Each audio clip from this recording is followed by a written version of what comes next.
बघा विद्यार्थी मित्रांनो, आपण आज हवा आणि हवामान या विषयावर चर्चा करणार आहोत।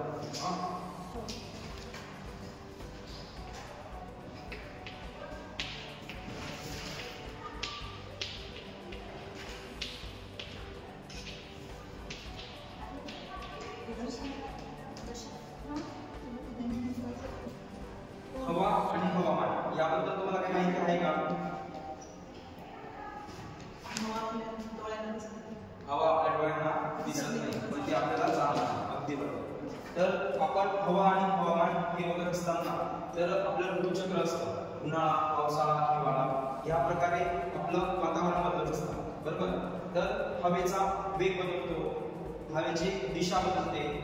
जसं आपण समजू शकतो, तुम्हाला मागच्या पाठात शिकवलं होतं मी, नैऋत्य मोसमी वारे कसे येतात, तर तो हवेचा वेग वगैरे त्याच्यात येतो। आज आपण ऋतूनुसार हवा व हवामान पाहणार आहोत।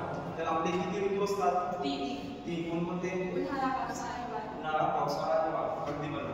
त्यानुसार आपण हवा आणि हवामान हे पाहत असतो। तर तुम्ही सांगू शकता का, पावसाळा असतो त्यावेळेस आपण कसे कपडे परिधान करतो? हो, रेनकोट, छत्री। अगदी बरोबर। तसंच उन्हाळ्यात सुती कॉटनचे कपडे आपण घालतो, त्याच्याने आपल्याला उष्णता कमी लागते, बरोबर। आणि हिवाळ्यात लोकरीचे कपडे। अगदी बरोबर। तर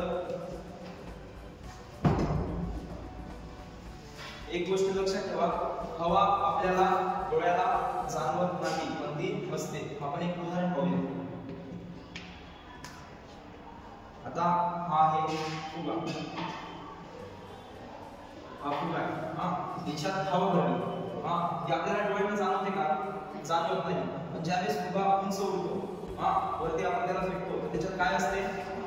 त्याच्यात हवा। काय असते? हवा। मग तसंच आपण हवा आणि हवामान हा पाठ अभ्यासता। हवेमध्ये आपल्याला हवा जाणवत नाही, पण हवामानामध्ये आपल्याला हवा जाणवते का?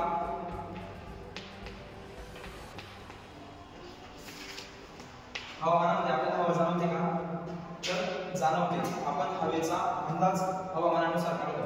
जसं की आपल्या एखाद्या ठिकाणी पाऊस पडला, तिथला हवामान आपल्याला हवामान खात्याने अंदाज काढतो, बरोबर। मग ते कशा स्वरूपात मिळतं? अंश सेल्सिअस मध्ये। तर आपण बघा TV9 सह्याद्री बातम्या असतात 7 वाजता, तर त्याच्यात दरवेळेस येतात ना, कुठे कसा पाऊस पडला, कुठे किती हवामान आहे, बरोबर। तर आपण अशाच प्रकारे हवा आणि हवामान हा पाठ अभ्यासता आला। हा 3